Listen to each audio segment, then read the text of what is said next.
Thank you for coming again, Bernie. Thanks for coming out of your schedule. And your interaction with our students is really helping us in our education. I can't think of many projects that we could do in this class, apologetics, that's as fruitful as this, yes. The interaction, especially at the rhetoric level, where we have to have students articulating as much as possible. Yeah. All right, give your attention to Bernie and really roast him. Really give it hard to him, okay? None of you are intimidated by him, are you? No. Okay. No. Okay. There's nothing to be intimidated The about. topics are open season, right? You're trying to get into Bernie's mind and heart. What does he believe or not believe on different things? Listen to his response, and then make a follow-up question whether or not you think that he is consistent with the logical, escaping the logical fallacies that are on your chart there. Okay, so logical fallacies. Yeah, like I mentioned, I being a former Christian, I think a lot of Christian arguments for the faith are based on can be removed by, if you know about logical fallacies. In other words, somebody's saying like, here's why to believe, and it's like, well, that's not a very good logical reason. So it's like, oh, okay, well, let me think of a better reason.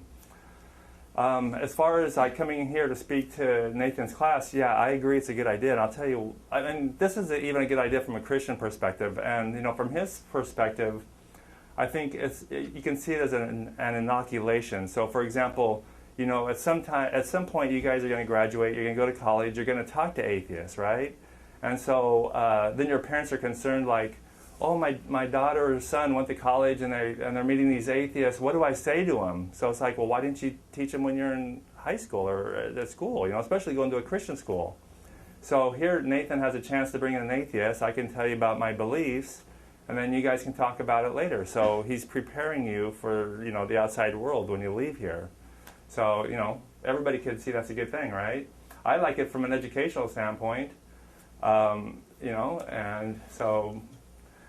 I don't, think I'm going to change anybody's mind right here. I'm looking at the long term. I want to give you guys some things to think about. I'm going to tell you things I never knew when I was your age, and so it's just something for you to think about, and you can make up your own mind. So, did you guys go over all of those logical fallacies? So one thing I thought that might be interesting is I asked you guys to think about how that might apply to atheism. If you ever heard about atheists, maybe I have bad fallacies. I want to know if I have bad thinking. So a logical fallacy, basically, logical thinking means you're coming to conclusions based on the evidence and what makes sense, okay? And that's the way I think everybody wants to think, logical. You don't, being illogical or going against logic means you believe in something without good merit, especially something really important, like let's say, for example, I believe a spaceship is hiding behind an asteroid and it's going to pick us up tomorrow because somebody told me it. And I sincerely believe it. So you could say, well, that's not very logical. Why are you changing your whole life based on what some guy told you? So this will help you to make good decisions. Okay, so let me just mention about the burden of proof. My perspective on that one, the first one is when you make a claim, you should be able to back it up with evidence. So for example, if I say, here's a message I have for you, and I want you to give me your whole life because of this message. I want you to rearrange everything in your life based on this message. You should say, okay, well, tell me some evidence. Why should I believe you? And I shouldn't say, oh, well, can you disprove me? If you can't disprove me, then I have the right message. You should say, no, the burden of proof is on you because you're making a claim. When you make a claim, especially demanding all these things in my life, you need to back it up with something. I'm not just going to say, okay, I'll randomly believe you. That's kind of crazy. Because all these crazy people out there with different beliefs, why would I just randomly pick somebody to believe? So show me some evidence. The burden of proof is on you if you want to claim something. So when a Christian says, there's a God out there and he demands all this from you, those are claims that demand evidence if you're going to demand somebody to change their life based on it. Now, most people might say like, well, I don't know if God exists or not. There probably is a God, I don't know. Either way, you can't prove it either way. I'm an atheist where I'm actually developing a thesis, and I want to finish my writing on this. I haven't really started yet, but it's kind of in my head. But I actually believe you can disprove the existence of God, especially the Bible God, Yahweh God, just like Zeus or any other God. And so you can say the burden of proof is on me. I can say I think it is reasonable to believe there is no God, and this is my evidence for it. So I'm actually making a claim there is no God. Most atheists, when you argue with them, you say, well, show me why you don't believe in God. They might say, like, I don't have to, because the burden of proof is not on me, because they're not making a claim there is no God. They're just saying, you haven't made the claim that there is a God, and you're the one claiming there is a God, right? But I'm one of those very rare atheists that thinks I will accept the burden of proof, because I think I can make the claim there is no God. So I'm a rare one that's more extreme that would go that way. So does that make sense about the burden of proof? So we can open it up to talk about any of these. Could you give us some of the examples that you would use in your thesis of disproving the existence of God? Right. So when people say you can't prove or disprove God, usually what they're thinking is some kind of nebulous God out there is like, well, you can't see everything in the whole universe. Maybe God's hiding behind this planet. And even if he did look behind that planet and didn't see God, maybe he was behind a different planet, and then when you go to that planet, he went back to the other planet. Maybe he's playing hide and seek or something. But I would say, in my methodology, the first thing you define the attributes of God. So, for example, you can say God is all loving, all powerful, all knowing, and even that's actually just a philosophical God. That's not even the Bible God. An interesting thing to do is start with the Bible God, because you have different gods, like Zeus is one kind of God. Thor and all those gods. So when you look at Yahweh, you can say, like, who is Yahweh?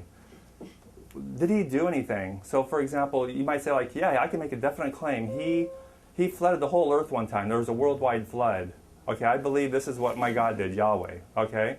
So we could look at that, and scientifically, it's not difficult to prove there was no worldwide flood. So then some Christians say, okay, well, it was a local flood. Okay, so the young earth creationists say it was a global flood. So the old earth creationists will say, no, it wasn't a global flood, it was a local flood, just in a local area. Okay, I can tell you with logic why that doesn't make sense. For example, why would you... Let's just stop right there. What logical fallacy do you think he's committing right now? Look at your chart. What's he doing right now? I think you should be able to finish his argument before we call out. Okay, Well, is there anything on your chart that has anything to do with not putting forth an argument to the question? Is he answering the question? No. Is there a logical fallacy on there?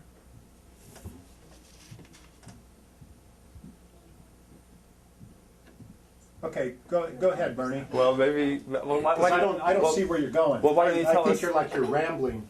You're going from one thing to the next to the next. You're just rambling. Okay, what logical fallacy do you think it is? I don't know, but Savannah asked you, just give to me some of your reasons, your proofs. Right. So instead of rambling, just give like 5 or 6 proofs that you would use to back up your claim. Right. But I was also kind of setting the stage. Okay, fair enough. One thing on setting the stage is that when I say God, number one is to find a specific God. So it's not just some God hiding out there in the universe. It's like if you want to talk about the God Yahweh, the Bible God, because there's other gods like Zeus and Thor or whatever, okay? So we talk about one specific God. And this is the way you can disprove it, is by talking about specifics. So then you look at the Yahweh God and say, what did the Yahweh God do, this God that I believe in? So if you're a young earth creationist, you think, for example, one thing he did was he fled the whole world, okay? So that could be disproven by science quite easily. Okay, so then the next step is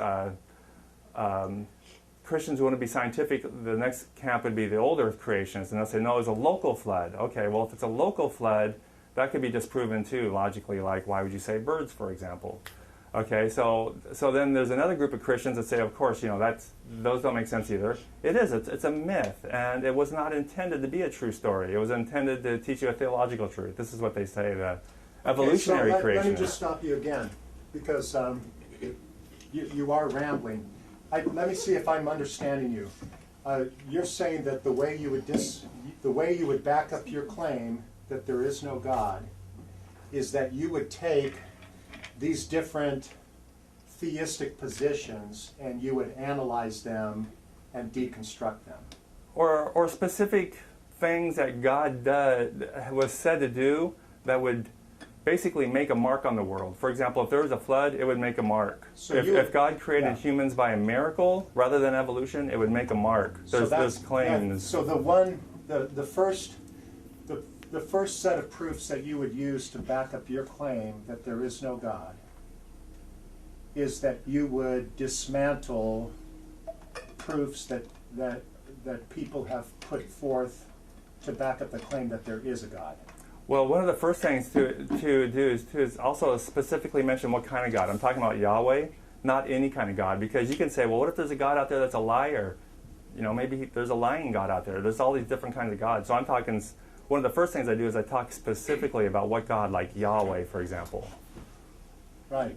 So is there a logical fallacy on your chart that says anything about sidestepping the issue and not clearly putting forth the proofs for one's claim? I don't think he's sidestepping. Okay. You want him to just continue? Yeah. Okay. Go ahead. Okay. And I think the logical fallacies too, So anyway, my point basically is looking at specific claims that would make a mark on the world, and two major claims that would make the mark are evolution and this worldwide flood thing. And this is why it's a debate, like with you guys heard about the Ham-Nye debate and the Ham-Nye, Bill Nye and Ken Ham. You guys heard about that? Last time I spoke to you, that very day, that night, there was a debate, and Ken Ham represented the worldwide flood, young earth creationist thing, that there was, 6,000, everything was made in 6 days, about 6,000 years ago. So anyway, these things would make a mark on the world, and we could look at it scientifically. And so that's what my thesis would do to disprove the existence of God. I would say basically I'm not disproving the existence of all gods, like the evil gods and all kinds of gods. I would talk about disproving the existence of Yahweh. And then you say, well, and the reason why I talked about the different kind of beliefs is because there's different kind of Christians. Like, if I just, there's young earth Christians and old earth Christians that have debates. And so they're basically, their God's kind of a different God. Like, my God flooded the world. No, my God wouldn't flood the world. That's just a myth. My God is just, something else. Okay, I got to stop you one more time, Bernie. I'm going to try this one more time and try and get the students interacting on this. Savannah asked Bernie, what are some of your proofs to back up your claim that there is no God? And Bernie has been talking for 7 to 10 minutes about a worldwide flood and about evolution. So whether or not the worldwide flood occurred or not, you have to decide whether or not that's a credible proof to back up the claim that God does not exist. Is there a logical fallacy on the chart that Bernie gave you that addresses this, what Bernie's doing right now, where he's really not speaking to the existence of God, but he is speaking to claims that Christians have made about what God has done or not done, which is altogether a different issue. Do you see that? Is there a logical fallacy on the chart? Or is Bernie off the chart? Was it the Texas sharpshooter? That's what I was going to say. Like cherry-picking random little things about our faith and shooting them down. Yeah, that's the one that came to my mind. I think Bernie right now is cherry-picking. Can you read what it says there about cherry-picking? What does it say, Hannah? Cherry-picking data clusters to suit an argument or finding a pattern to fit a presumption. Okay, is there anything else on the chart there that you think Bernie's asked us to identify, to get in his face and identify the logical fallacies he's committing. Well, let me talk about the sharpshooter a little bit, sharpshooter fallacy. Okay, but first of all, before you do, can you tell us why you haven't yet in now, 12 minutes, why you haven't really put out any concise proof for your claim that about existence, about existential proof for God. So you haven't. Okay. You're talking about a worldwide flood. You're talking about evolution. So basically, we could agree with you on everything about evolution that you believe. No, you can't. Yeah, we can. No, you we can't. can agree on worldwide flood. We can just take that away. No, you can't. You can't agree on that. Well, it doesn't. Those will change everything. Those are huge issues that will change your whole belief system once you sort them out. They deeply impact everything. Christians don't talk about these. You don't talk about these in church because they're too divisive. You can't talk about evolution. You can't talk about the worldwide flood. I think the church talks a lot about these things. You don't have a position on it. Your church doesn't have a position on it. You can't say whether it's global, local, or a myth. Well, you can't. Well, some churches do. Some churches do have positions. Are Your there any church- other your logical church can't? fallacies he's committing, do you think, on this? I guess the only, Yeah. well, I would say that just given the claims that you're making, you're appealing mostly to scientific proof, and I just feel like you should probably have maybe a presentation or something that actually has more specific proofs, like and real data, rather than just saying, oh, science says this and science says that in order. Because I mean, I believe you, but I feel for more convincing presentation, you need to have present your data a little bit more specifically. Well, I'm not making a presentation. I wasn't preparing to make a presentation. This is just to answer random questions here. Right, but and is that's there a what- logical fallacy on the chart? Like Bernie did start early on, and he said science. He put a capital S out there and said science proves this. That science proves that there wasn't a global flood. So is there a logical fallacy on the chart that would prevent Bernie from putting a capital S on science and, as Savannah says, not back it up, but just say in informal conversation even, it's like someone saying, well, they say, blah, blah, blah. Is there a logical fallacy that says something about trumping up, what do you think, Ellie? Appeal to authority? Yeah, appeal to authority, What authority did I appeal to? capital S science.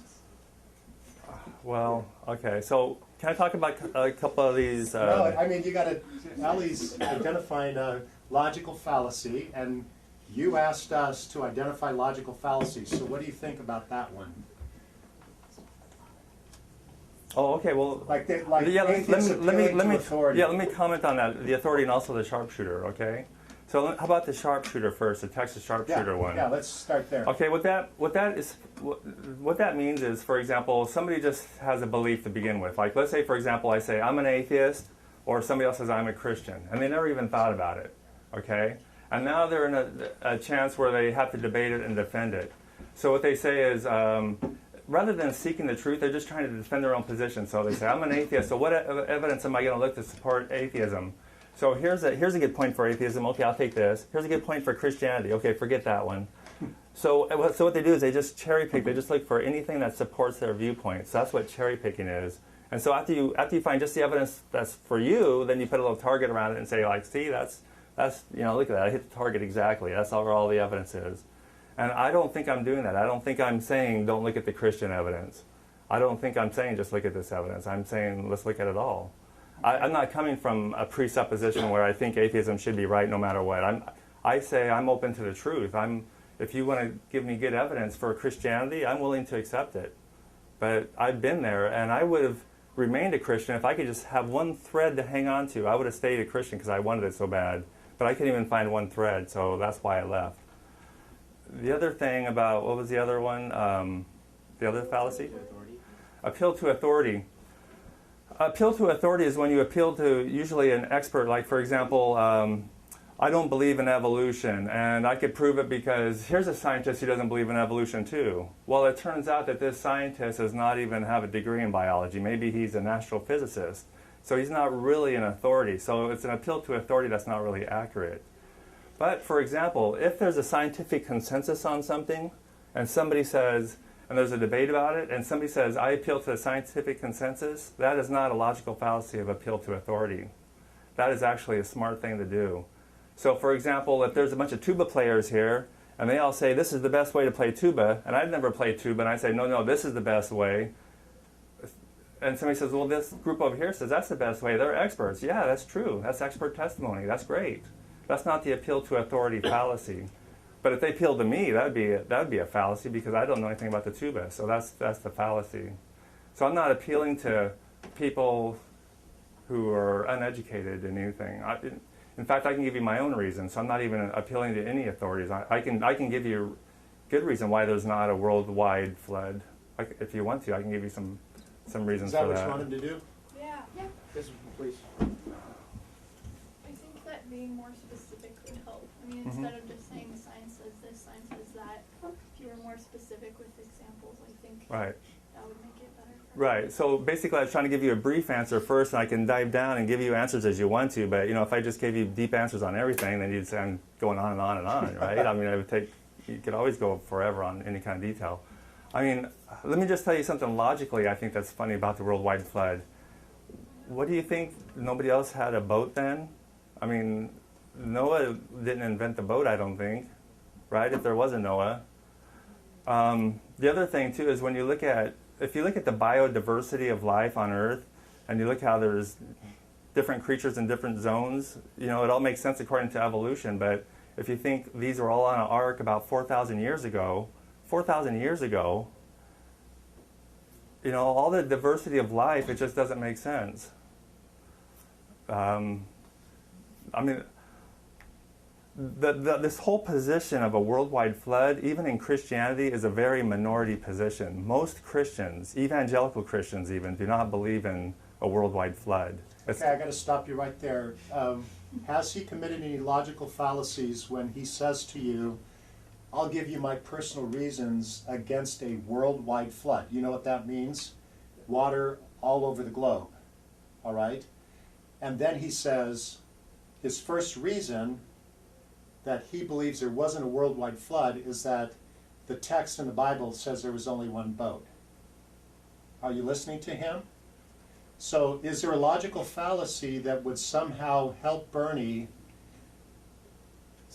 assess his own reasons against a worldwide flood when he says the proof is there's only one guy with one boat? So what do you think about that, Hannah?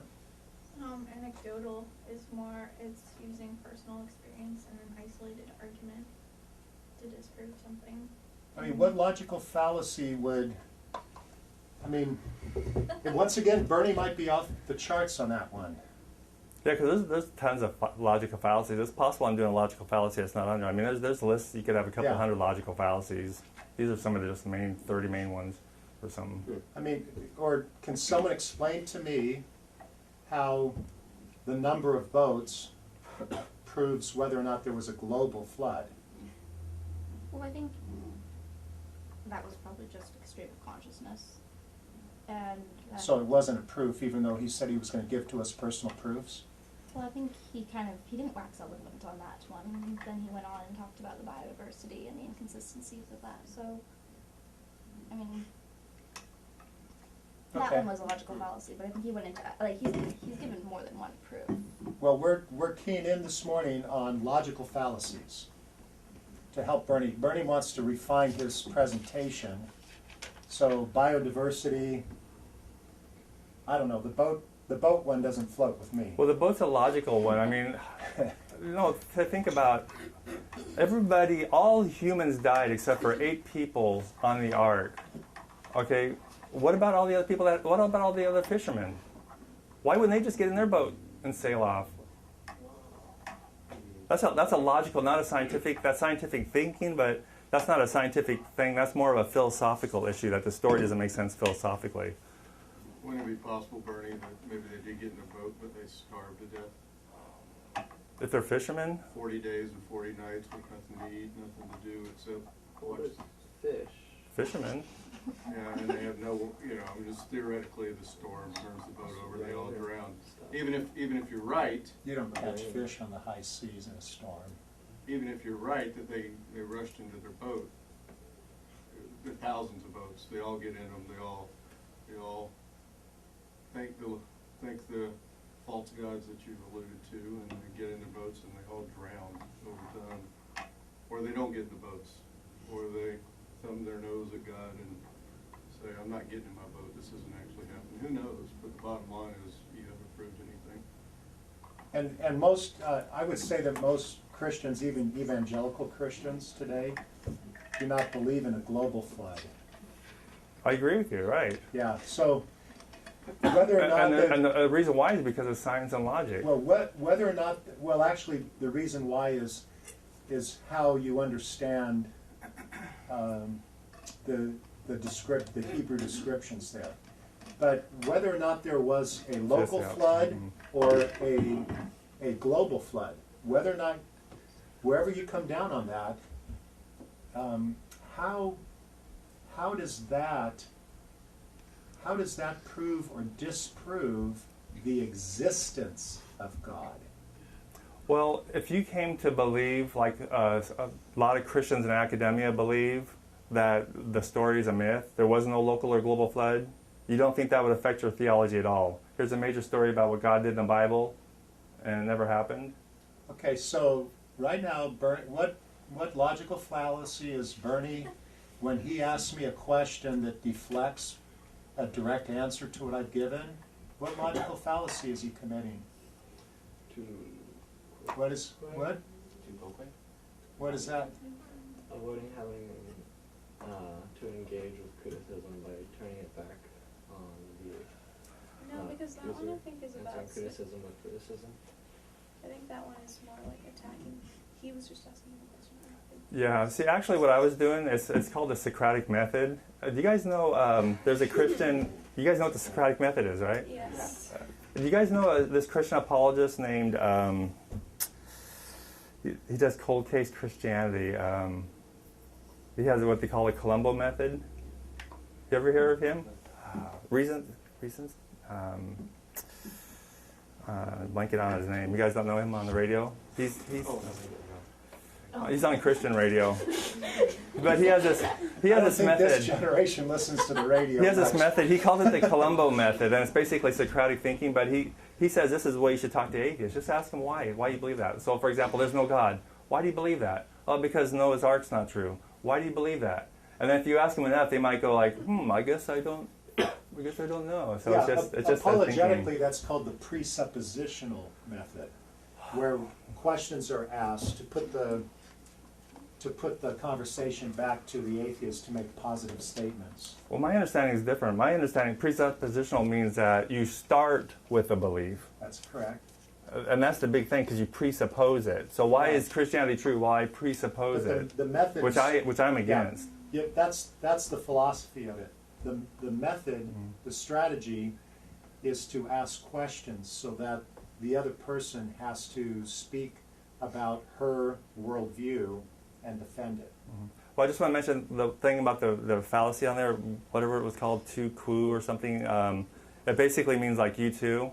So basically, the fallacy, the way that is like, for example, if you're a politician and somebody says, okay, you know what, there's a report that you stole $1 million from your account, how do you explain that? And you say, well, my opponent says I stole $1 million, but you know what, he also has a crime record and blah, blah, blah. So instead of answering the criticism, you put, criticism over there. So in other words, like somebody says like, oh, Christianity is responsible for millions of wars. They killed billions of people. And then the Christian says, well, what about the atheists? They killed billions of people too. So that's kind of that thing. Instead of answering the question, you point it back and say the other criticism. So that's what that fallacy was. So how is that not what you were doing? Because I wasn't putting a criticism on him. I was doing more of a Socratic question, and I just genuinely wanted to find out the answer. I mean, I thought if he would answer the question himself, the answer he would come up is the same answer I would come up with.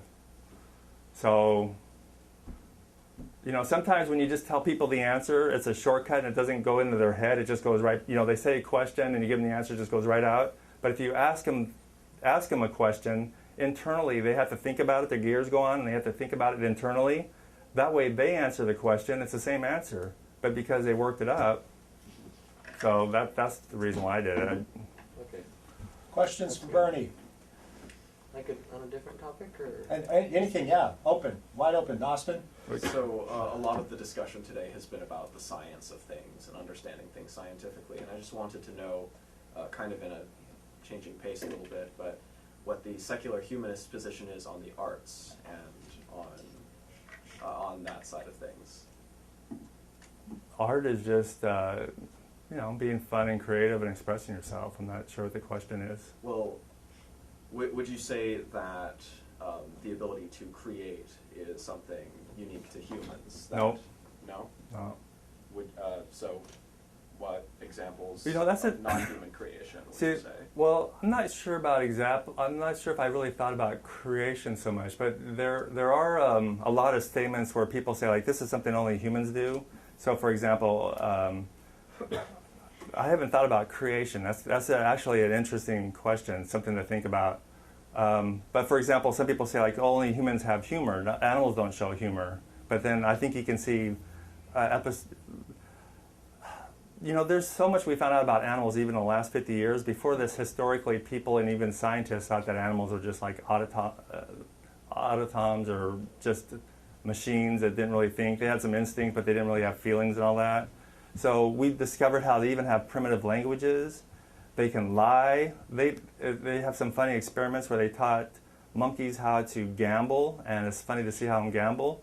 They've even seen how they get upset when things aren't fair. They have this one experiment where they give these monkeys a cucumber in exchange for a token, and cucumbers are fine. And then they gave one a cucumber and they gave one a grape, and they liked the grapes better.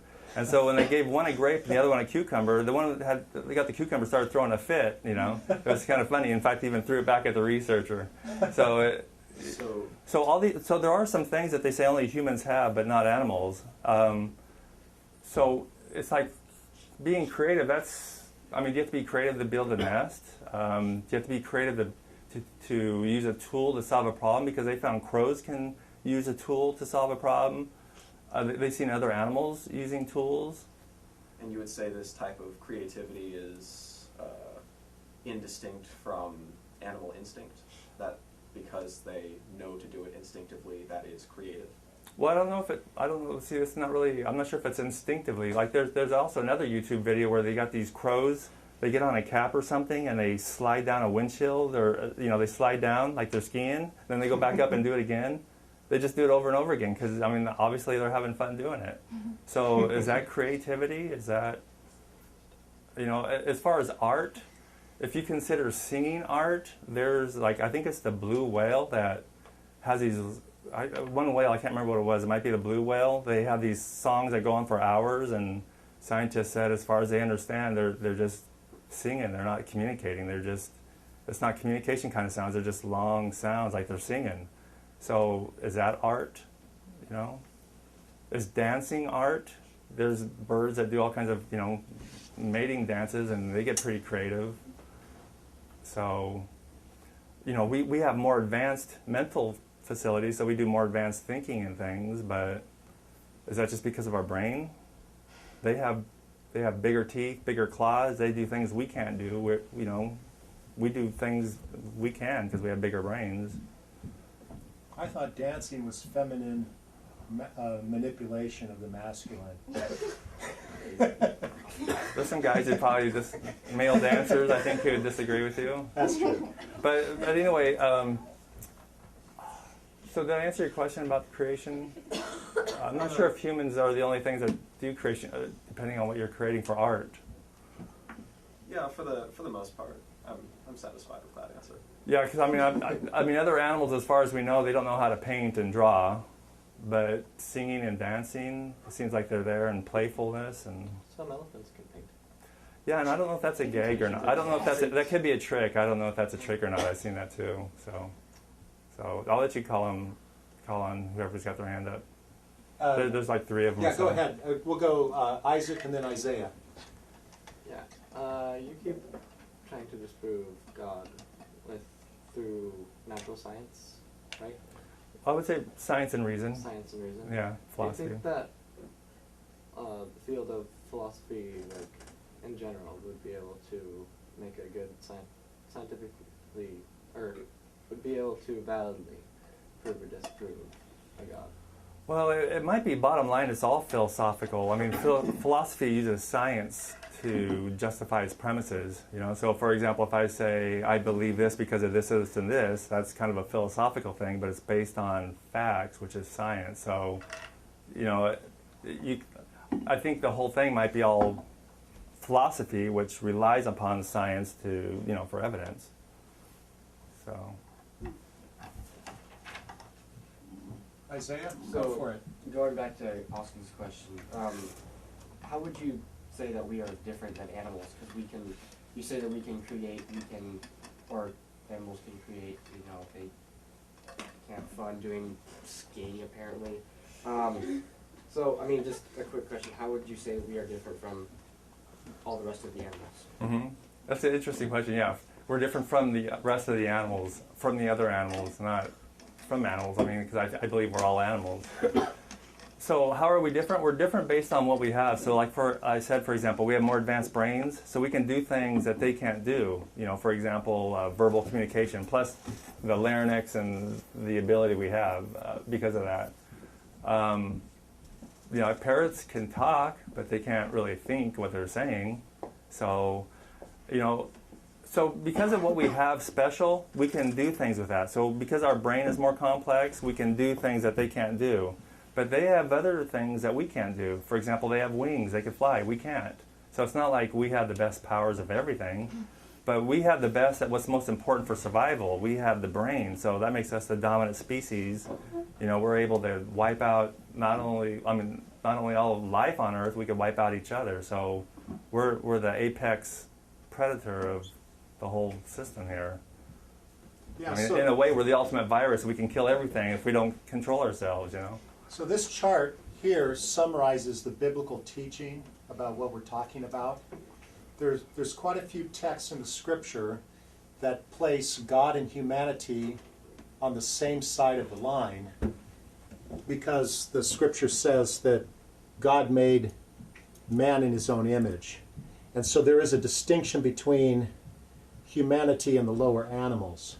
But there's also a lot of texts in the Scripture that show that God stands alone, and the line divides him from humanity and the lower animals. That man is one of the animals, right? And so there's a continuum. If we see similarities between lower animals and human beings, it's because we're all animal, right? We're not inanimate. We're all animate. And so there is distinction that God is wholly other, and all of his creation are on the other side of the line. But then there are those special texts that say that humanity is in a different category than the rest of the animate creation. And that is chiefly the image of God. So anyway, on to another topic. And I also think about, too, if man is made in God's image or if God is made in man's image. I mean, think about God, you know, he's a guy, and, you know, he's the father in heaven. Not the mother in heaven. No, can't be the mother. Father in heaven. You know, and if he's, you know, there's some jokes like, you know, if we are lions, what would God look like? You know, he's going to be a lion, of course, you know. But so when Bernie takes what literature students know clearly to be figurative analogies in the narrative, like God being Father, and then assigns a literal physiological meaning to that, what logical fallacy is he committing? He's basically saying that God the Father in heaven is Father because he has masculine anatomy. What fallacy does he commit? Or is he just ignorant?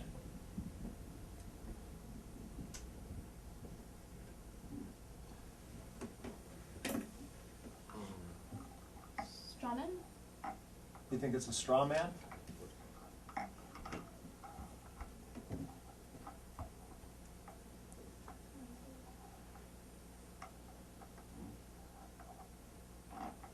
Do you know which one? No. can I ask a little question on this? Sure. Okay, so Well, first, Bernie, like the Mormons believe what you just said, but all of Christendom around Mormons do not believe that.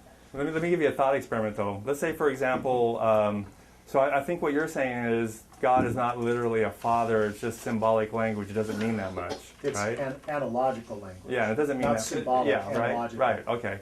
So let's say, for example, if somebody said, can you come up here and do a prayer? And somebody says, okay, dear Father in heaven, I pray, blah, blah, blah, okay? Now, the next day, you have somebody come up and she said, and have a woman pray up here, or a girl, and she says, okay, dear Mother in heaven, what's going to happen? Is that okay? Can you say Mother in heaven? Across the street at Southminster, that's just fine. What about here? Here, it's not fine. Why? It's just Isaac? symbolic, though. What's the point? I What's the think- problem? It's not symbolic, it's analogical. Description of God as the Father is more meant to explain some of his traits, because in our relationships we have a father and a mother, and we can know more of the nature of God if we have that sort of analogy of the father. Like the father would play different roles than the mother. Right. And So did Jesus? he would treat his children differently because they, at least in the Jewish world, they would have different roles to play, and they would treat their children differently. Do you think Jesus would ever talk about God the Father as with the womanly attributes? Well, How about as a hen gathering chicks? Is that off base? That's a womanly. No, That's a I'm female not saying thing. that he doesn't have womanly attributes, because there are attributes that everyone Mhm. has that are womanly, as we would say. But So you're saying that God describing him as has the Father fatherly is attributes but not motherly attributes? describing- No, he does too, but it's describing him as the. They wouldn't really have this in the Jewish This- culture, but like This is a most paedophilia. fascinating topic, and really, I mean, we're just unfortunately out of time. There's going to be Yeah. another class coming in. Bernie, thank you so much for coming Yeah. and being on the hot seat. You asked for it. The only way to make this really fair is for you to put me or one of these students on the hot seat, and you come back and sit and badger one of us with the same chart. I'm suggesting that as another follow-up here. Okay, I Because can do that. it's rather unfair for you to stand up there, even though you like it because you're sick. Yeah, I do. I like it. Then you told me to badger you. I did. Yeah. Good questions from the students. Yeah. Thank you so much for good questions and interaction. I think actually Bernie did fairly well. I think that at least half of the logical fallacies that we slung at him probably don't completely stick. So And that's just natural too that we run out of time. So I know. Thank you guys. it's hard to do so many Okay. 35, 40 minutes.